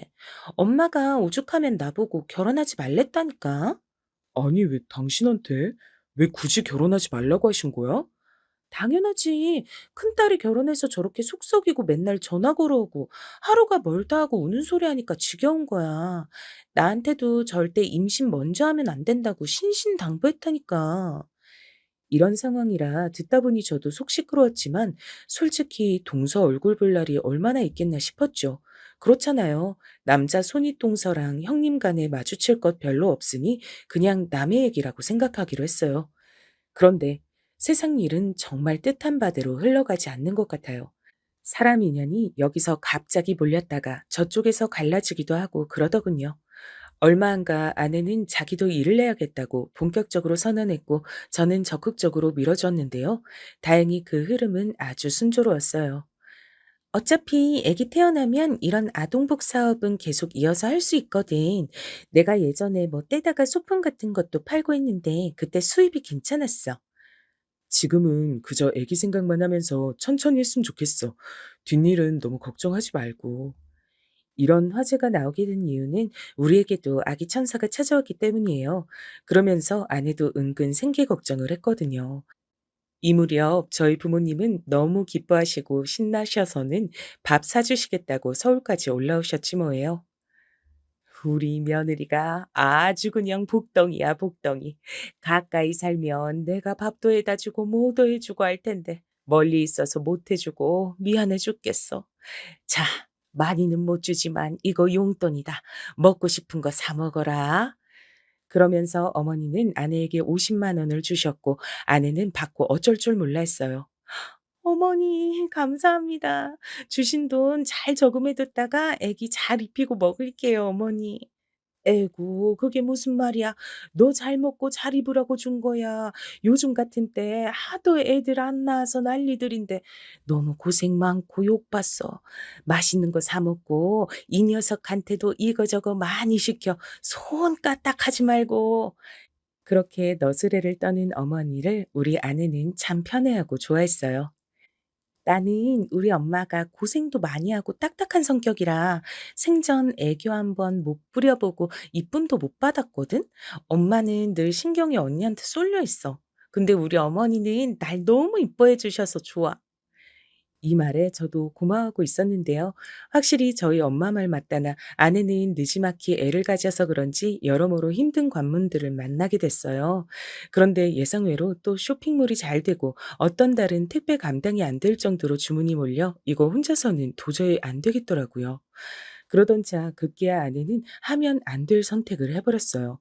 이때 자기 언니, 그러니까 저한테는 처형한테 그렇게 거리를 두고 싶었던 그쪽 부부에게 도움을 청했거든요. 우선은 처형이라도 도와줄 수 있다는 것은 감사한 일이긴 했어요. 그러면서 몇 번 우리가 얻은 작은 사무실에 드나들기도 하고 처조카도 같이 따라와서 몇 번이나 얼굴을 익혔답니다. 헌데 한 번은 다 같이 밥을 먹는데 처형이 계속 시계를 보면서 눈치를 살피길래 왜 그런가 했는데요. 이게 부부 말을 다 들어봐야 안다지만 처형도 꽤 사연이 있어 보였어요. 지금 몇 시지? 우리 신랑 들어오기 전에 얼른 들어가야 되는데 이 사람 집에 들어와서 내가 없으면 그렇게 짜증내고 어딜 갔냐고 난리야. 나한테 와 있다고 말하면 되잖아. 내일 도와주는 거 아직도 말 안 했어? 아, 진짜 남자들은 왜 이렇게 이기적인지. 아, 제부 미안해요. 제부 얘기가 아니라 우리 남편은 제가 친정가 있고 연락하고 하는 거 되게 싫어해요. 사실 전에 엄마한테 남편 욕하다 걸린 적이 있긴 한데 암튼요. 이렇게 듣고 보면 저는 손윗동서가 마음에 안 들지만 처형도 문제는 있어 보이거든요. 왜냐면 이날도 밥 먹고 이런 얘기를 하던 중에 갑자기 울음을 터뜨리는 거예요. 엄청 당황스러웠어요. 나도 너처럼 이렇게 이쁘게 찬찬히 애기도 갖고 신혼도 즐기면서 살고 싶었는데 어쩌자고 이렇게 성급하게 결혼을 해버렸을까? 나 좋다고 하던 남자들 많았는데. 아, 참 언니 별소리를 다 하네. 왜 이래 진짜. 왜 또 울어? 우리 신랑 당황하잖아. 울지 마. 여기 휴지 갖다 줄게. 얼른 닦아. 이 분위기는 저도 엄청 당황스럽기에 주춤해서 물러나 있었는데 확실히 아내 말처럼 처형은 감정 기복이 있어 보였어요. 이때까지만 해도 저는 동서의 진면목을 알지 못했었고요. 처형이 좀 극성맞고 예민하고 그 정도로만 생각했었답니다. 아내는 자기 일을 맡아주는 언니가 고맙지만 간간히 이어지는 신세 타령을 듣기 힘들어했어요. 저도 이때 조심스럽게 의견을 건넸지만 받아들여지지 못했어요. 그러지 말고 단기 알바라도 구해봐. 낯설어도 보통은 그런 식으로 사람 쓰면서 숨통 트고 하는 거지. 만약에 우리 사랑이 태어나고 난 뒤 더 바빠지면 어떡해. 그때는 사무실도 확장해야 될 거고 택배는 당신이랑 처형 둘이선 택도 없어. 나도 그러고 싶은데 언니도 여기 도와주면서 요즘 우울한 게 나았다고 하더라고. 게다가 요즘 형부랑 자꾸 싸우는지 이혼 얘기까지 하는 거 있지? 그런 언니를 보니까 대뜸 쉽게 그만하라 소린 못하겠어. 이러니 저도 숨이 턱 막힐 듯 답답해져서 그냥 저 혼자 눈 감기로 했어요. 아내가 감당이 가능하다면야 제가 신경 안 쓰는 게 나은 거겠죠. 그런데 문제는 처형이 드나들다 보니 이제 사업 부분을 완전히 동서한테 오픈한 모양이에요. 그럼 됐지 왜 동서까지 우리 사무실에 드나들게 된 걸까요? 몇 번 오가면서 인사를 하길래 저도 끄덕했는데 이후에 우리가 계속 얼굴을 마주하게 될 줄은 꿈에도 몰랐어요. 게다가 거슬리는 게 저한테 은근히 반존대를 하더라고요. 야, 우리 와이프한테도 짜니? 요즘 처제 사업이 아주 잘 된다면서요? 막다리라더니 저 푸른 몸으로 열심히도 왔다 갔다 하네.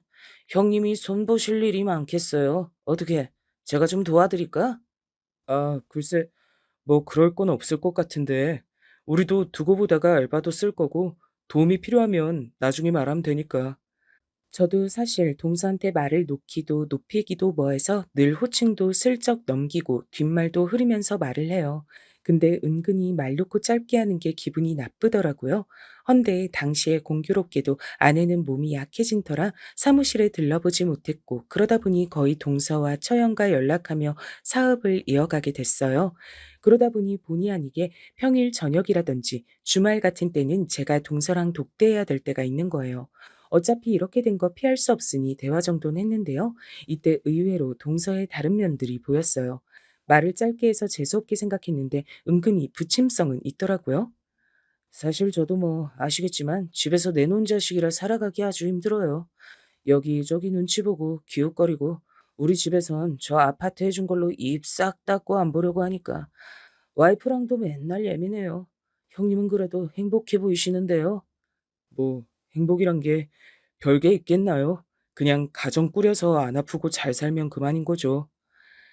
이러면서 둘이 이래저래 대화를 하다 보니 본인 사정도 저에게 털어놓고 나름의 야심들을 말하더라고요.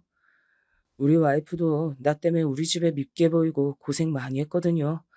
내가 하는 사업도 지금 자금이 막혀 있는 때라 다 골치 아픈데 이번에 처제 사업 잘 된다고 도와달라니까. 처가 이러니까 저도 이렇게 껴본 거예요. 생각보다 꽤 말도 많은 타입이고 그리고 이것저것 손도 많이 대봤는지 일도 대범하게 하는 편이었어요. 그러니 저도 제 얘기를 어쩌다가 했었네요. 남자들은 의외로 이런 부분에서 풀어지는 경우도 있으니까요. 이걸로 나중에 만만하게 보일 생각은 꿈에도 못했어요. 나도 뭐 이제 태어날 애만 생각하면서 일하는 거죠. 부모님도 지방에서 멀리 살고 계시고 아내랑 둘이 서로 믿고 열심히 일할 뿐이에요. 그래도 동서는 사업도 많이 해봤고 여유 있어 보이고 여러모로 보기 좋네요.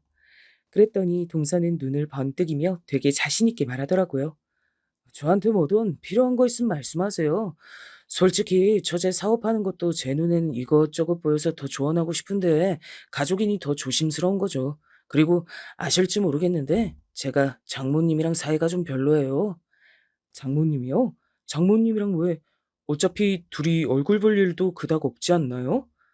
우리 장모님은 무뚝뚝한 편이시지만 저한텐 그럭저럭 살갑게 대해주신 편이거든요. 그러니 이 말을 듣고 새삼 새로웠어요. 솔직히 서운하달까? 그런 게 좀 있어요. 아니, 남녀 간에 임신하는 게 어디 한쪽 탓이기만 한가요? 잡을 거면 본인 딸도 잡으셔야지. 옛날에 제 등짝을 얼마나 매섭게 때리셨는지 몰라요. 그 기억이 있어가지고 솔직히 장모님 잘 안 봐요, 저는. 아, 그것 때문이었구나 싶어 그냥 그런가 넘기려고 했는데 그 뒤에 이어지는 동서의 말은 좀 소름이 돋았어요. 이렇게까지 볼 일인가 싶더라고요. 참 보면 노인네들이 분수를 잘 모르더라고요. 딸이 임신해서 보내는 와중에 뭐라도 얹어 나올 집이면 나도 그렇게 짜증은 안 났을 텐데 빈손으로 보내다시피 하면서 손찌검 할 일은 아니잖아요? 내가 우리 집에서나 내놨지 이 집에 비길 때가 아닌데 말이에요. 여기서 순간 잘못 들은 말인가 싶었는데 동서의 표정은 아주 평온하게 진심인 것 같았어요. 은연중에 장모님에게 쌓인 건 있겠지만 어딘가 머리부터 발끝까지 무시하는 게 담겨져 있는 느낌이랄까 약간 쎄하더라고요. 근데 그런 느낌을 가지기가 무섭게 바로 동서는 웃으며 이렇게 말하는 거예요.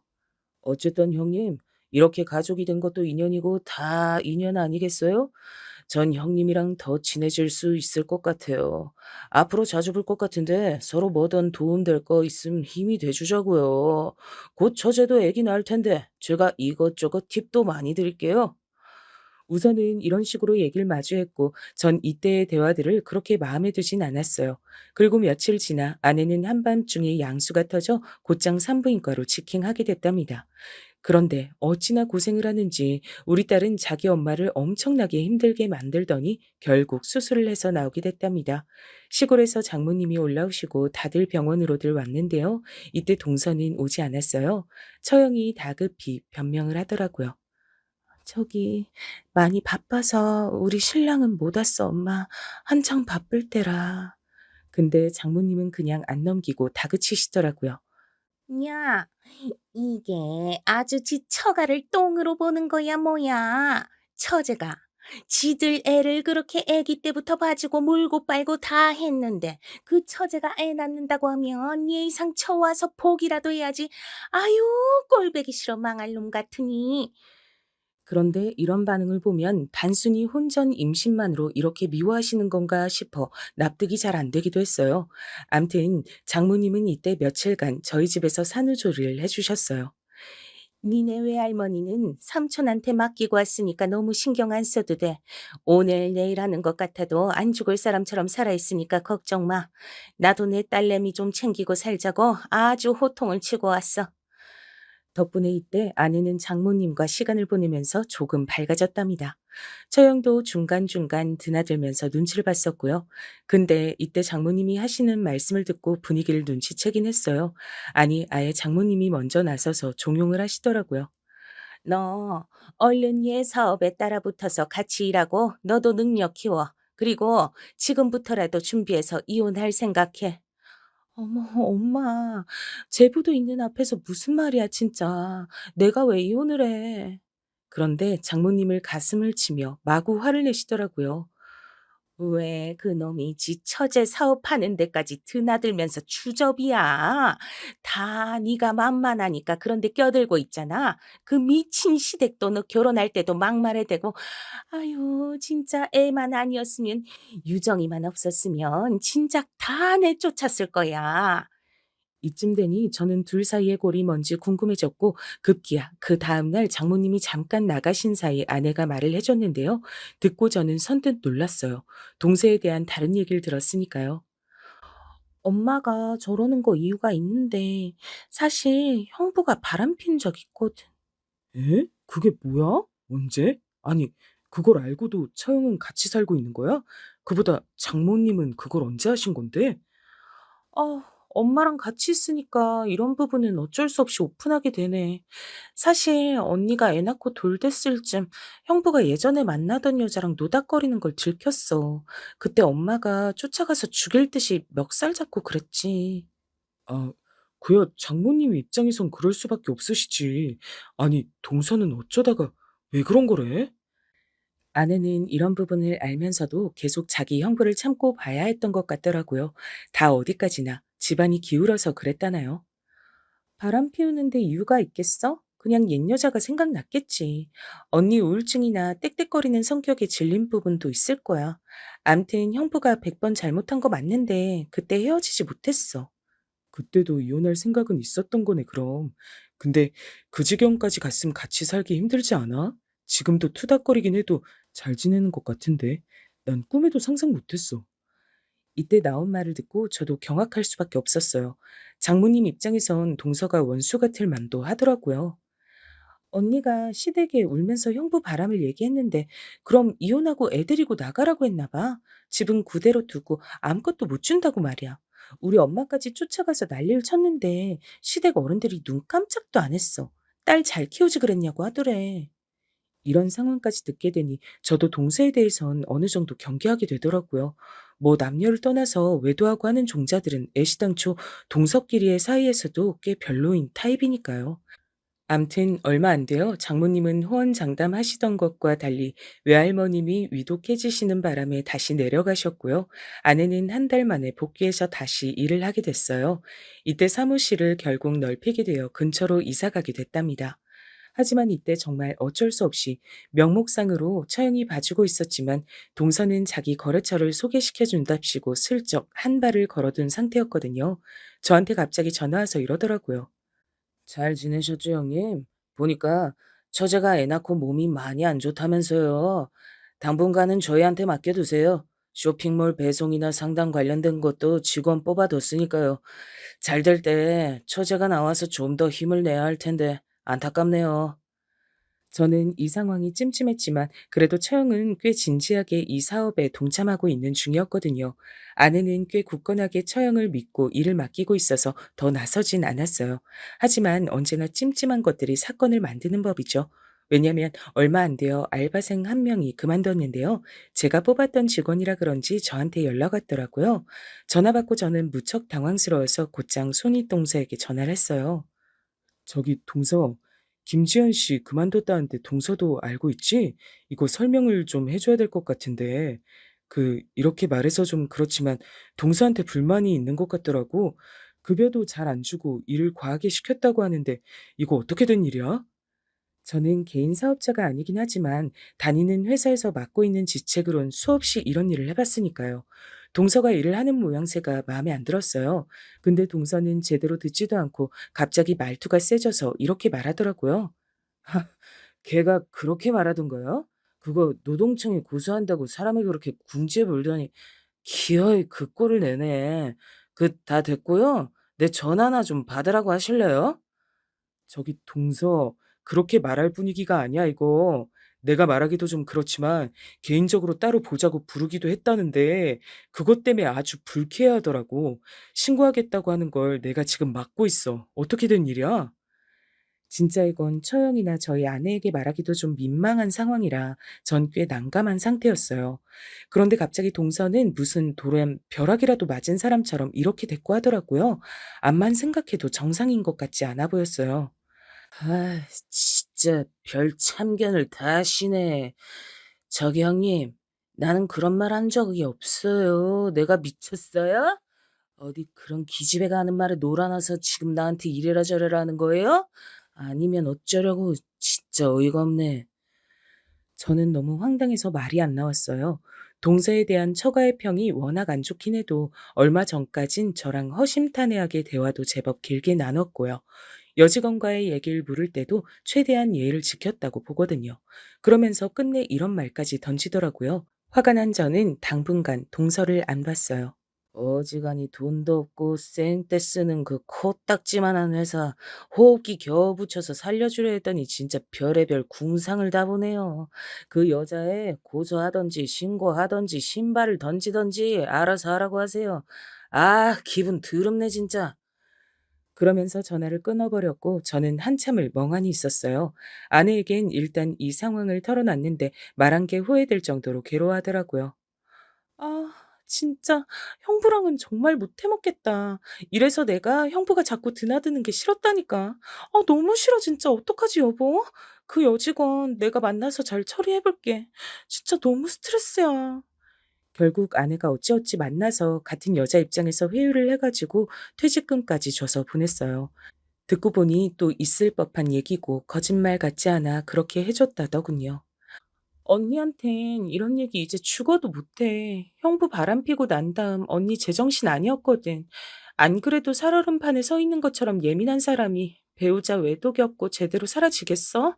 근데 이 얘기까지 귀에 들어가면 생각도 하기 싫다. 여보, 그냥 우리끼리 잘 살자. 그리하여 이후에 우리가 돌잔치를 할 때 일부러 처형네를 굳이 부르지 않았어요.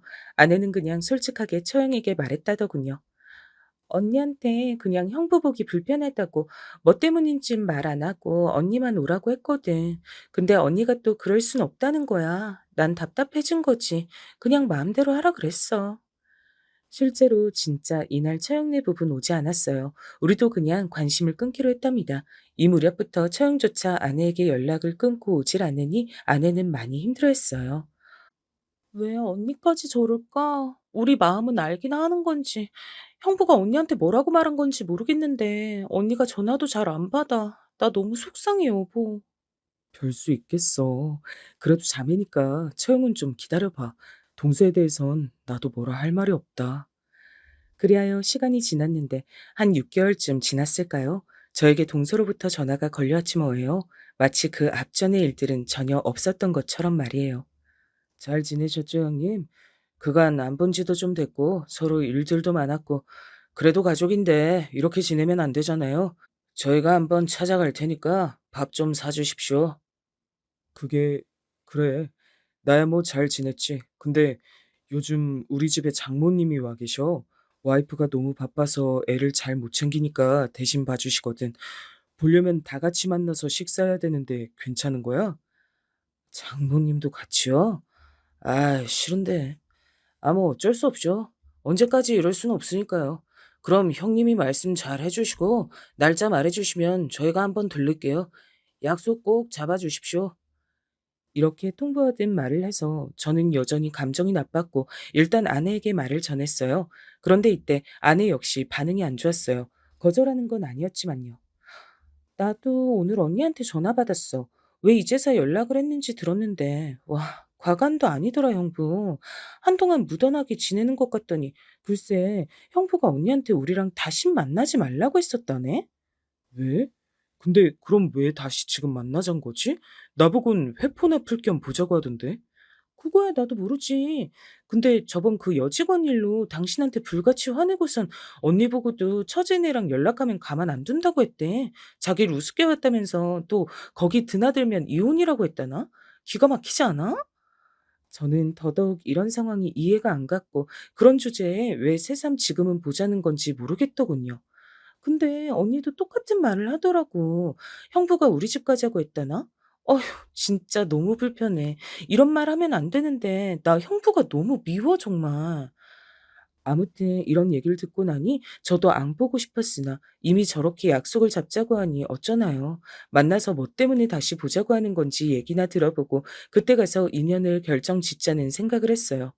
이윽고 그날이 되었고 생각해보니 저도 판단력이나 센스 같은 게 있어서 좀 더 빨리 체크를 했었으면 좋았을 거예요. 그날의 만남을 후회하는 게 맞는 건지 아님 잘했다고 해야 하는 건지 아직도 잘 모르겠거든요. 날짜가 잡히니 동서가 밖에서 보자면서 식당을 예약했고 불평하시는 장모님까지 모시고 다 같이 만나게 됐는데요. 그리고 어색한 분위기를 깨며 동서는 바로 결론에 들어가더라고요. 솔직히 저는 이때부터 심상치 않다 느끼긴 했어요. 오늘 이렇게 뵙자고 한 건 우리 여기 가족들끼리 사업을 좀 확장시켜 보려고 좋은 얘기로 만나자고 한 거예요. 일단 처제도 잘 듣고 저기 형님 지금 거기 사업하시는 거 말이에요. 요번에 보니까 애들 옷만 파시는 게 아니라 책이랑 음식까지 파는 범위가 많던데요. 동서 말대로 아내가 운영하는 인터넷 계정이 인기가 많아지면서 두루두루 판매 경로가 넓어졌어요. 산후에 아내와 아이 동시에 아팠고 그런 내용들도 일일이 다 보고하면서 일상을 공유했는데 그러면서 흐름을 탄 거예요. 여기엔 아내가 대꾸를 하려고 하는데 동서는 제가 좀 더 만만했던 걸까요? 저한테 자꾸 말을 하더라고요. 같이 하시는 게 어때요? 저희 거래처 다 소개해 드릴 테니까 사실 다 까놓고 말씀드리자면 저희 좀 어려워요. 집에서 끌어다 쓸 돈 다 썼고 다시 말해 도움 좀 주고받자 이거죠. 형님이 좀 잘 봐주십시오. 처제도 너무 딱딱하게 굴지 말고 나한테 서운한 거 있는 거 다 아니까. 저는 이때 동서가 처제인 제 아내도 많이 무시하고 있다는 생각이 들었어요. 엄연히 아내가 벌인 사업인데 엉뚱하게 자꾸 저한테만 말하더라고요. 그러니 단칼에 거절했답니다. 애초에 내 사업도 아니고 이 사람이 애 키우면서 이만치 몸을 키운 사업인데 뭘. 나한텐 권한이 없어서 도움이 못 돼서 미안하게 됐네. 왜 이렇게 성급하시죠? 제가 뭘 어쨌다고? 그냥 같이 좀 시작해보자고. 아직 어떻게 할지 얘기도 안 꺼냈는데 이렇게 바로 잘라버리게 어딨어요, 형님. 나 서운하네, 좀. 그게, 아니, 나도 내가 결정할 일이 아니니까 바로 옆에 이 사람이랑 얘기하면 되지 않나? 슬슬 저도 보통 분위기가 아님을 감지했는데 동서는 이때부터 냅다 술을 계속 들이키는 거예요. 앞에 애들도 있는데 그냥 여지없이 쭉쭉 들이키는 게 이상해 배더군요. 이 꼴을 보기 불편하셨던 건지 장모님은 또 뭐라고 욕설을 뱉으면서 훅 일어나셨고 처형과 저 아내와 애들은 계속 바보처럼 앉아 있었어요. 그런데 동서는 아랑곳 않고 계속 뭐 한 놈만 때리겠다는 주의인 건지 이상하게 저만 붙잡고 늘어지더군요. 정말 무슨 정신 이상한 사람 마냥요. 형님, 남자가 한번 결단을 내릴 때는 확실히 해야 되지 않겠습니까? 음, 그잖아요. 아니, 왜? 내 사업이 어때서? 왜 안 하려고 해? 괜찮다니까요. 소개시켜줄 사람 지천에 깔렸어. 내가 이런 말하고 있으니까 우스워요, 지금? 이야, 술도 별로 못하는 것 같은데 단숨에 들이킨 그 몇 잔 때문에 목까지 뻘개진 동서는 계속해서 저만 붙들고 쏴대는 거예요. 동서, 너무 취한 것 같아. 그러지 말고 다음에 얘기하지 그래. 근데 이때부터 동서가 선을 넘기 시작했고 저는 더 이상 유순한 말로 대꾸할 수 없게 됐어요. 형님 동서 아니고 일반 남자들 관계면 벌써 뭐가 날아가도 날아갈 쓸 상황이 된 거예요. 에이씨, 손대지 말고요. 아, 진짜 되는 거 하나도 없네. 니들 여기 얼만지 모르지? 주제도 안 되는 걸들 데려왔더니 뭘 조곤조곤 못한다고 요상을 떨고 있어 이것들이. 아우 씨 진짜. 동서 왜 이래 정말? 저기 여보, 안 되겠다. 애들 데리고 나가. 처형도 그만 일어나요. 근데 이때 갑자기 동서가 저에게 냅다 괴성을 지르는 거예요. 그리고 처형과 제 아내는 겁에 질린 얼굴로 혼란에 빠졌고요. 에이씨, 야, 너가 뭔데 지금 선생질이야? 에? 어디서 가르치러 들어? 경찰이세요? 무슨 교통정리라고 앉았어? 아, 이 새끼 진짜 개념 없네? 그지 같은 거 오냐 오냐 비 맞춰줬더니. 저는 이 순간부터 거의 눈 돌아가기 시작했던 것 같아요. 동서 적당히 해. 이 이상은 나도 그냥 못 봐. 형, 형부, 왜 이래요? 여보, 나가자, 나가자. 그런데 이 동서 자식이 저한테 말도 안 되는 싸움을 거는 거예요. 야, 너 오늘 나랑 끝을 보자. 이리 와, 이리 와. 까꿍. 여기 이거 마셔. 마시면 보내줄게. 아니, 마시면 내가 1,000만 원 줄까? 이래. 지지리도 없는 집안 돈 불려준다는데 멍청해서 뭐 볼 줄을 모르네. 뭐라고? 야라고 했어, 지금? 동서 진짜 해볼 거야, 나랑? 그런데 이때 동서는 그 기생 오라비 같은 얼굴로 희죽거리면서 저를 마구 도발하는 거예요. 진짜 뭐 이런 미친 게 다 있나 싶었어요. 야, 야가 돼서 야, 야라고 100번, 1,000번 불러줄까? 이거 마셔봐. 돈 준다니까? 히히히히. 어디서 이 거지 새끼가 가오를 잡고 있어? 야, 마셔보라고. 이러면서 저한테 왁왁거리면서 술잔에다가 양주를 그득히 따르더라고요. 저는 애지간해서 싸우는 자리를 피곤해하고 빠지는 편이지만 이렇게 정면으로 도발을 당한 경우 잘 못 참고 끝까지 가는 편이에요. 성질 없는 사람이 세상에 어디 있겠어요? 터뜨리고 수습 못하는 사람, 들어와서 피해가는 사람, 이 둘만 존재한다고 생각해요. 저는 옆에 양주병을 잡고 조용히 자리에서 일어나 뭔가 액션을 취하려고 하던 판국에 갑자기 저보다 뭔가가 더 빨리 날아들고 와장창 박살이 나는 걸 보게 됐어요. 어, 장모님, 장모님! 장모님은 어느새 제 등 뒤에 와 계셔서 똑같이 취한 얼굴로 보고 계시다가 안 그래도 눈에 가신 둘째 사위가 떠들고 있는 걸 보고 폭발하신 거예요. 너 이놈 새끼. 오늘 너 죽고 나 죽자. 뭐가 어쩌고 어찌? 내 명줄 떨어지는 한이 있어도 내가 네 새끼 안 놔줄 거야. 이리 나와 이놈아. 결국 처형과 아는 우왕좌왕하다가 제가 떠밀어서 밖으로 나갔고 장모님은 저보다 빨리 술병을 그쪽에 던지곤 악을 쓰시더라고요. 어림도 없어 이놈 자식아. 누가 누굴 떨어거지래. 야 이놈 새끼야. 너 정서방이 우습게 보이냐? 네 형님이 우스워? 줄 떨어져서 상 거지된 주제에 아쉬운 게 바닥 핥아가며 빌진 못할 망정 하는 꼬라지 보소. 내가 듣다 너 기집질하는 거 알고도 참아줬더니 별 더러운 꼴을 다 보내야죠. 이때 장모님 목소리가 얼마나 크던지 바로 제 귀 옆으로 소리를 지르시는 통에 귀청이 떨어져 나갈 뻔했어요. 그래서 동서 쪽 반응을 제대로 보지도 못했어요. 근데 와중에 장모님은 참 민망스럽고 민구스럽게도 제 역성을 들어주시면서 괴성을 지르시더라고요. 이놈 자식이 진짜 정서방 니까짓 게 비벼대면서 무시할 사람 아니야. 네 집이 백날 잘 살아봐라. 집만 강남이고 천당이면 다야. 집에서 진작 내쫓고 줄 떨어져서 기댈 곳도 없는 주제에 사업하려고 빌려왔으면 바싹 엎드려 이놈 새끼야. 아니 근데 진짜 미쳤나 이것들이? 동서는 여전히 정신 못 차리고 자기에게 쏟아지는 장모님의 막말에 어지러워하더군요. 딱히 충격받아서 그런 건 아니고 안 그래도 취해서 어지러운데 장모님이 폭발하시니 성가셨을 거예요. 그런데 뒤에서는 진짜로 충격받더라고요. 에? 뭐라고? 아니 뭐라고요? 땅? 뭐야? 그래, 정서방, 니랑 아주 출신이 달라. 여기지 여기서 크게 과수원도 하고 땅도 천지가 정서방 내 거다. 어따 대고 그지거리면서 분수도 모르고 씨부려. 별 더러운 꼴을 다 보겠네 정말. 그러자 동서는 믿겨지지 않았는지 잠깐은 저에게 이죽거리더라고요. 뭐야, 땅 부자세요? 그럼 진즉 말을 했어야지. 잘 모셔다 드릴 텐데. 아니 잠깐, 장모님, 진짜예요? 뭐야, 나 완전 망했네요. 이러다가 제가 아무런 대꾸도 안 하고 가만히 있으니 찬찬히 상황 파악은 되었던 모양이에요. 그러더니 동시에 술이 확 깬 걸까요? 인간이 정말 졸렬하고 혐오스러웠던 게 장모님한테 세상 또 없을 욕을 그렇게 들어놓곤 우리 땅이 있고 형편이 어떤지 얘기만 기억하고 달려들더라고요. 에, 뭐야, 진짜구나. 아, 참, 형님, 저기 뭐예요? 우리 그런 정도 얘긴 해도 될 사이 아닌가? 나한테도 말을 해주시지. 나 제주도 진짜 자주 가는데 그렇게 큰 과수원이랑 농장을 한다고요? 와, 우리 형님 내숭이 너무 심하시잖아, 진짜. 저기, 형님, 잠깐만요. 우리 이제 앉아봅시다. 이러면서 태세를 바꾸려는 동서를 보니 마시지도 않은 술에 괜스레 역함이 느껴져서 짜증이 올라오더라고요.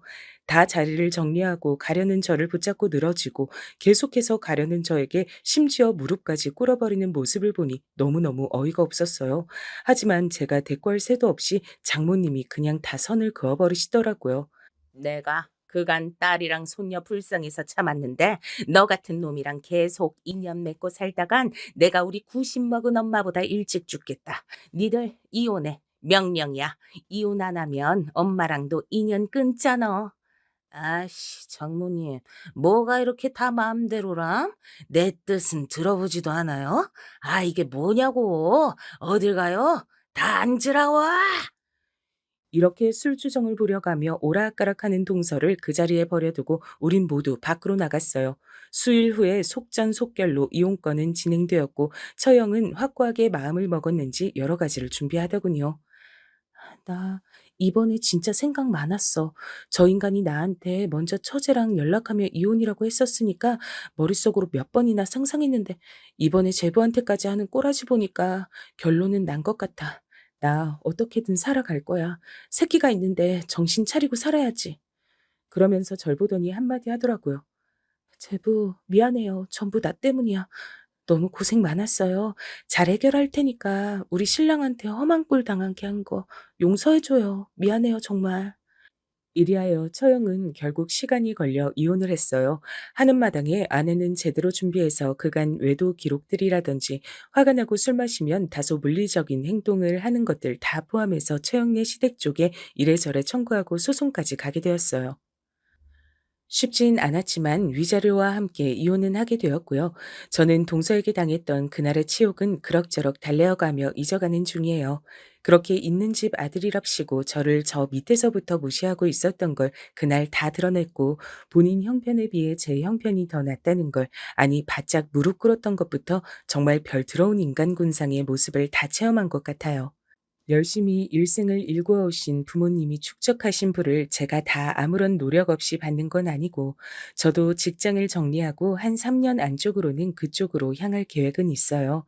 그러던 사이 아내가 자발적으로 일어서는 모습을 응원해주고 싶었는데 별일을 다 겪었네요. 처형은 이혼해서 장모님과 같이 살고 있고 저와 아내는 쇼핑몰 운영하면서 별탈 없이 지내고 있어요. 형부 그렇게 그지그지 거리더니 본인이 그지같이 살고 있대. 언니랑 이혼으로 인해 거의 강제로 다 떼주게 되고 그 망나니 성질 버리지 못해 또래 강남 키즈 친구들 사이에서 겉도나 봐. 그 뒤로 어찌 사는진 난 모르지. 알고 싶지도 않아. 우리 언니 재혼 안 하고 그냥 저렇게 평생 혼자 살았으면 좋겠어. 아내는 완전히 처형 쪽에도 신경을 끊고 우리 가정에만 집중하며 살고 있어요. 저도 지금 우리 세 가족만의 삶에 만족하며 잘 살아가고 있습니다. 나름 마음에 큰 생채기로 남을 뻔한 사건이지만 그걸 통해 결국 동서란 인간과 완전히 연을 끊게 됐네요. 앞으로 온전히 독립된 우리만의 가정으로서 더 열심히 살아보려고 합니다. 모두들 건강하시고 안녕히 계세요.